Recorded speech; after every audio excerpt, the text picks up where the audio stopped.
Hi friends, Assalamu alaikum. Welcome to Inside Winner. A winner is a dreamer who never gives up. Our channel gives you powerful mental tools to master tough subjects. If you are watching the channel first time, please subscribe the channel and click the bell button so that you will get notification of new videos. Flow over notches. What is a notch? A notch is an opening provided in the side of a tank or vessel such that the liquid surface in the tank is below the top edge of the opening. It is used for measuring the rate of flow of liquid through a small channel or a tank. A notch is made in plate. What is a weir? A weir is a rectangular obstruction in an open stream over which the flow takes place. Weir is made of masonry. A weir is bigger than notch. If the water level in the downstream side of the weir is above the crust, it is known as submerged weir. What is nappy or vein? The sheet of water flowing through a notch is termed as nappy or vein. Sill or crust. The top of the weir over which the water flows is known as the sill or crust. Discharge over a rectangular weir or notch is Q is equal to 2 by 3 CDL root 2G H raised to 3 by 2. Now discharge over a triangular weir or notch is Q is equal to 8 by 15 CD root 2G tan theta by 2 H raised to 5 by 2. If theta is equal to 90 degree, then discharge Q is equal to 1.417 H raised to 5 by 2 in triangular notch. Discharge over a trapezoidal weir or notch, Q is equal to 2 by 3 CD1 L root 2G H raised to 3 by 2 plus 8 by 15 CD root 2G tan theta by 2 H raised to 5 by 2. What is a Cipolliti weir or notch? A trapezoidal weir having side slope of 1 horizontal to 4 vertical is termed as Cipolliti weir. Discharge over a broad crusted weir, Q is equal to 1.705 CDL H raised to 3 by 2. Discharge over a submerged or drowned weir, Q is equal to 2 by 3 CDL root 2G H raised to 3 by 2. Flow through pipes. A pipe is a closed conduit used for carrying fluid under pressure. The flow in a pipe is termed as pipe flow only if the fluid completely fills the cross section of the pipe. Now, what is loss of head in pipes? The energy loss in pipe may be classified as major losses and minor losses. The major energy loss is due to friction. The minor energy losses are due to sudden enlargement, sudden contraction, bend, obstruction, pipe fittings, etc. Head loss due to friction by Darcy-Weisbach formula HF is equal to 4FL V square by 2GD. And let us come across some equations of minor losses. Loss of energy due to sudden enlargement HE is equal to V1 minus V2 whole square by 2G. Loss of energy due to sudden contraction HC is equal to 0.5 V square by 2G. Loss of energy at the entrance of a pipe HI is equal to 0.5 V square by 2G. Loss of energy at the exit from a pipe H is equal to V square by 2G. Now what is piezometric head? The sum of potential head and the pressure head at any point is called piezometric head. What is hydraulic gradient line HGL? A line joining the piezometric levels at various points in a pipeline is called hydraulic gradient line. What is energy gradient line? A line joining the total energy at various points along the axis of the pipe through which water flow is called energy gradient line or total energy line. And what is an equivalent pipe? It is a pipe of diameter having loss of head and discharge equal to the loss of head and discharge of a compound pipe consisting of several pipes of different lengths and diameters. Now what is a water hammer? When the water flowing in a long pipe is suddenly brought to rest by closing the valves, there will be a sudden rise in pressure due to the momentum of the moving water being destroyed. This phenomenon of sudden rise in pressure in the pipe is known as water hammer or hammer blow.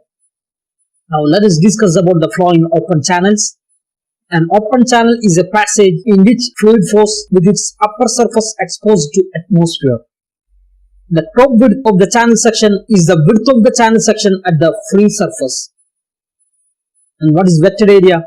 It is the cross-sectional area of the flow section of the channel. What is wetted perimeter? It is the length of channel boundary in contact with the flowing water at any section. What is hydraulic mean depth? It is the ratio of cross-sectional area of flow to wetted perimeter. That is R is equal to A by P. It is also called as hydraulic radius. Hydraulic depth is the ratio of vectored area to the top width. D is equal to A by T. The most economical section is that section which gives the maximum discharge for a given amount of excavation. The most economical trapezoidal section is a half hexagon.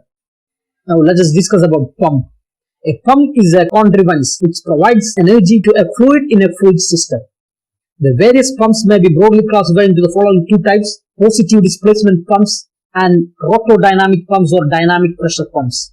The pumps in which the liquid is sucked and it is actually pushed or displaced due to the thrust exerted on it by a moving member, which results in lifting the liquid to the required height, is called positive displacement pump. Example is reciprocating pump. The rotodynamic pumps having a rotating element called impeller, through which as the liquid passes its angular momentum changes, due to which the pressure energy of the liquid is increased. Example, centrifugal pump. Now let us discuss more about reciprocating pump. A reciprocating pump sucks and rises a liquid by actually displacing it with a piston. Classification of reciprocating pump. According to the liquid being in contact with one side or both sides of the piston, the reciprocating pump is classified as single acting pump and double acting pump. According to the number of cylinders provided, reciprocating pump is classified as single cylinder pump, double cylinder pump, triple cylinder pump, duplex double acting pump, and Q-indeplex pump. Single acting pump.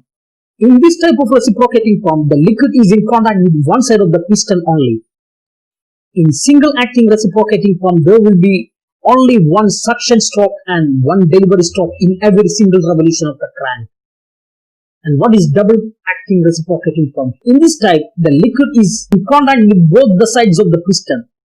In double acting reciprocating pump, there will be two suction strokes and two delivery strokes in every single revolution of the crank.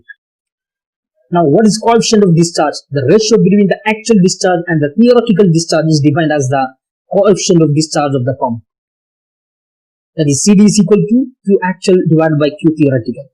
The value of CD when expressed in terms of percentage is also known as volumetric efficiency of the pump. Now, what is slip? The difference between the theoretical discharge and actual discharge is known as the slip of the pump. Slip is equal to Q theoretical minus Q actual. Generally, slip is expressed as percentage slip. Percentage slip is equal to Q theoretical minus Q actual divided by Q theoretical into 100, which is equal to 1 minus CD whole into 100. Now, what is negative slip?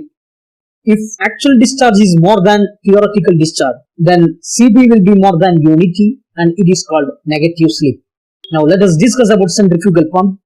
Component parts of a centrifugal pumps are impeller, casing, and suction pipe and delivery pipe. What is an impeller? It is a wheel or rotor which is provided with a series of backward curved blades or vanes. And what is a casing? It is an airtight chamber which surrounds the impeller. And what is a suction pipe? It is a pipe which is connected at its upper end to the inlet of the pump or to the center of the impeller, which is commonly known as eye. The lower end of the suction pipe dips into liquid in a suction tank or a sump from which the liquid is to be pumped or lifted up. Now, what is delivery pipe? It is a pipe which is connected at its lower end to the outlet of the pump and it delivers the liquid to the required height. Now, what are the types of centrifugal pump? According to type of casing, centrifugal pump is classified as volute pump and diffuser pump. According to number of impellers per shaft, centrifugal pump is classified as single stage centrifugal pump and multi-stage centrifugal pump. According to relative direction of flow, centrifugal pump is classified as radial flow pump, mixer flow pump and axial flow pump. According to number of entrances to the impeller, centrifugal pump is classified as single suction pump and double suction pump. According to relative direction of flow, centrifugal pump is classified as radial flow pump, mixer flow pump and axial flow pump. According to working head, centrifugal pump may be classified as low head, high head and medium head pumps. Now, what is a volute pump? In a volute pump, the impeller is surrounded by a spiral shaped casing which is known as volute chamber. Now, what is vortex casing? In vortex casing, a circular chamber is provided between the impeller and the volute chamber. The circular chamber is known as vortex or whirlpool chamber. A vortex chamber converts some of the kinetic energy into the pressure energy and also increases the pressure energy. Now, head of the pump. Static head. The vertical distance between the liquid surfaces in the sump and the tank to which the liquid is delivered by the pump. It is the net total vertical height through which the liquid is lifted by the pump. Now, what is a manometric head? The head against which a centrifugal pump has to work is known as the manometric head. It is the head measured across the pump inlet and outlet flanges. Now, efficiencies of centrifugal pump. What are the efficiencies of centrifugal pump? First one, manometric efficiency, then volumetric efficiency, mechanical efficiency, overall efficiency, etc. Now, what is manometric efficiency? It is the ratio of manometric head developed by the pump to the head imparted by the impeller to the liquid. Volumetric efficiency is the ratio of quantity of liquid discharged per second from the pump to quantity passing per second through the impeller.